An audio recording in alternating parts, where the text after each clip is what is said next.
Hello friends, welcome back to my YouTube channel. मैं आप सभी लोगों का अपने चैनल में स्वागत करती हूँ।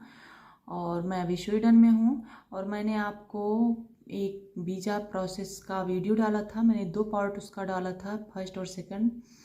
तो उसको आप लोगों ने देखा होगा। उसका आज फाइनल पार्ट 3 मैं डाल रही हूँ और ये फाइनल है। आप लोग इस वीडियो को पूरा वॉच करना, ज़रूर देखना।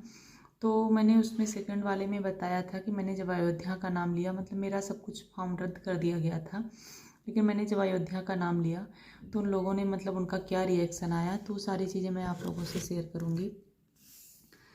तो आप लोग पूरा वीडियो मेरा देखना।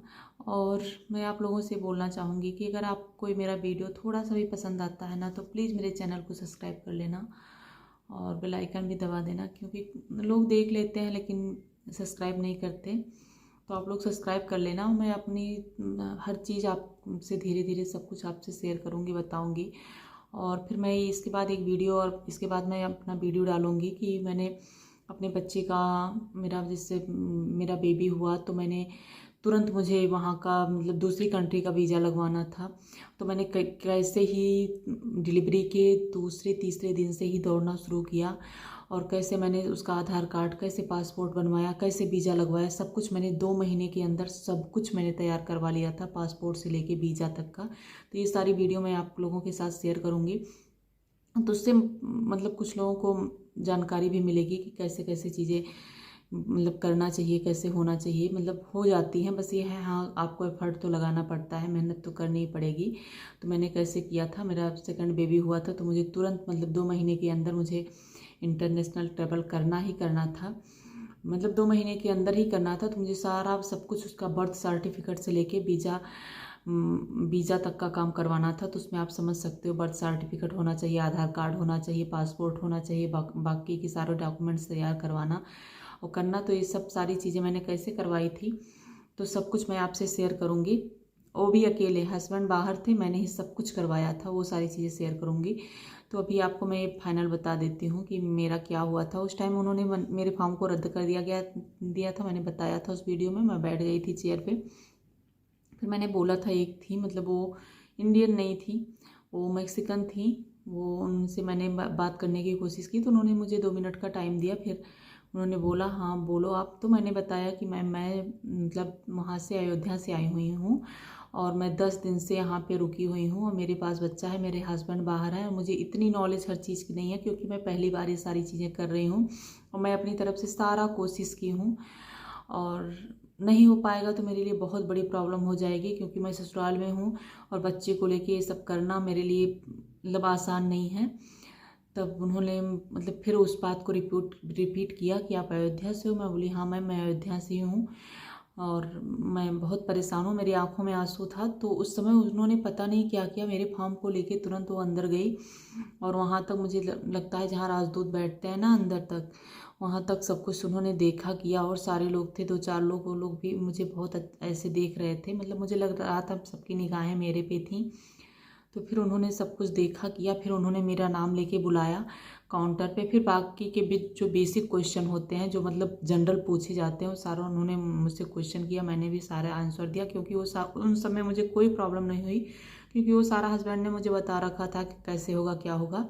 तो सब कुछ मैंने अच्छे से बताया। फिर उन्होंने मेरा फॉर्म ले लिया और मेरा मतलब वीज़ा उस पर अप्लाई कर दिया, मतलब हो गया मेरा। उसके बाद मैं इतनी खुश हो गई, इतनी खुश हो गई, इतनी खुश हो गई, मैं मन ही मन भगवान को जप रही थी। और मतलब अयोध्या के नाम पे ना, में एक होता है कि जो काम नहीं होना था वो काम फटाक से, केवल एक वर्ड अयोध्या का लेने से, पता नहीं क्या उनके माइंड में घुमा या भगवान ने क्या घुमाया, मुझे नहीं पता, लेकिन वो सारी चीज़ें चेंज हो गई। जो चीज़ इम्पॉसिबल हो गई थी, मेरे एकदम माइंड में चल रहा था अब तो कुछ भी नहीं होने वाला, मैं एकदम परेशान हो गई थी, वो सारी चीज़ें चेंज हो गई। लग गया मेरा वीज़ा। मैंने वहाँ से तुरंत अपने फादर इन लॉ को कॉल किया कि मतलब मेरा हो गया है। उसके बाद से तुरंत मैंने फ़्लाइट का देखा कि हाँ दूसरे, क्योंकि मैंने बताया था कि मेरा वहाँ कोई नहीं था, ऐसे मैं रुकी थी, तो मतलब दूसरे के यहाँ रुकी थी। तो वहाँ से मुझे मतलब तुरंत निकलना भी था, क्योंकि मुझे अच्छा नहीं लग रहा था। भाई कोई इतना ही कर दिया, 10 दिन का 8 दिन का टाइम दे दिया मेरे लिए, वो भी बहुत बड़ी बात उन्होंने किया। तो तुरंत मैंने नेक्स्ट डे का ही फ़्लाइट देखा। वो लोग बोल रहे थे कि नहीं परेशान हो और सब कर रहे थे, लेकिन अपनी तरफ से नहीं, इतना ही बहुत था। तो नेक्स्ट डे का फ़्लाइट मैंने देखा। मैं एक बात आपको और बताऊं, मैंने पहली बार मतलब फ़्लाइट से अकेले मैं आई थी। इसके पहले मैं नहीं आई थी, हस्बैंड के साथ ही गई थी, वही मैंने बताया था हनीमून पे वहीं गई थी। और उसके बाद मैंने फ़्लाइट का सफ़र नहीं किया था। उसके बाद मैंने सब मतलब फ़्लाइट मेरी बुक हो गई। उसके बाद एक बात बताऊं कि जब मैं जा रही थी, मतलब कैब किया था मैंने, कैब से मैं जा रही थी, तो मुझे ये भी नहीं पता था मतलब कि इंटरनेशनल फ़्लाइटें अलग टर्मिनल पे आती हैं या डोमेस्टिक अलग पे आती हैं। तो मैं वो भैया मुझसे पूछ रहे थे कि किस टर्मिनल पे जाना है आपको, तो मैंने बोला भैया मुझे डोमेस्टिक फ़्लाइट पकड़नी है, मतलब यहाँ दिल्ली से लखनऊ की। तो उन्होंने मतलब वो समझ गए, क्योंकि कैब वाले भैया थे, तो उन लोगों का तो काम ही है कि हाँ दिन भर में पता नहीं कितने लोगों को एयरपोर्ट छोड़ना ले आना उनका काम रहता है। तो मुझे टर्मिनल 2 पे लेके गए। तो मतलब वहाँ पे भी उन्होंने हेल्प की, बोले कि नहीं हम मैं छोड़ दूंगा, मुझे पता है, तो छोड़ दिए। वहाँ पे जब मैं गई तो तब भी मुझे डर लग रहा था कि कैसे करूँगी क्या करूँगी। ये थे हस्बैंड मेरे कॉल पे थे, तो मुझे इतना नहीं था, वो हर जगह मुझे गाइड कर रहे थे।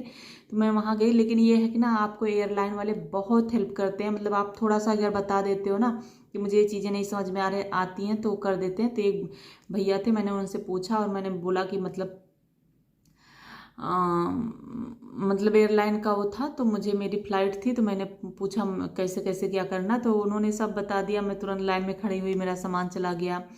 उसके बाद सब कुछ किया मैंने, फिर अंदर जाके फिर आराम से बैठी रही। वहाँ पे भी मुझसे पता नहीं क्या हुआ था अयोध्या के उससे। फिर वहाँ पे 3-4 लोग बहुत दूर से, पता नहीं वो जगह भूल गई कहाँ से आई थी, वो मतलब पूरे माला वाला गले में डाला था उन्होंने, वो अयोध्या ही आ रही थी। तो ऐसे अयोध्या बात कर रही थी, बगल में बैठी थी। मैंने पूछा आप अयोध्या जा रहे हो? बोली हाँ हम जा रहे हैं, अयोध्या जा रहे हैं, वहाँ पे सब कुछ कनक भवन देखेंगे। तब मतलब राम मंदिर की बात नहीं थी कुछ, वो ही बोल रही थी कि ना कभी राम मंदिर भी बनेगा वहाँ पे, ऐसे सब बात। मैं बोली मैं भी अयोध्या से हूँ। ये लोग भी बहुत खुश हो गई, सब पूछा पाछा उन लोगों ने मुझसे। तो फिर हम साथ में ही मतलब बैठे थे, फ्लाइट का वेट कर रहे थे।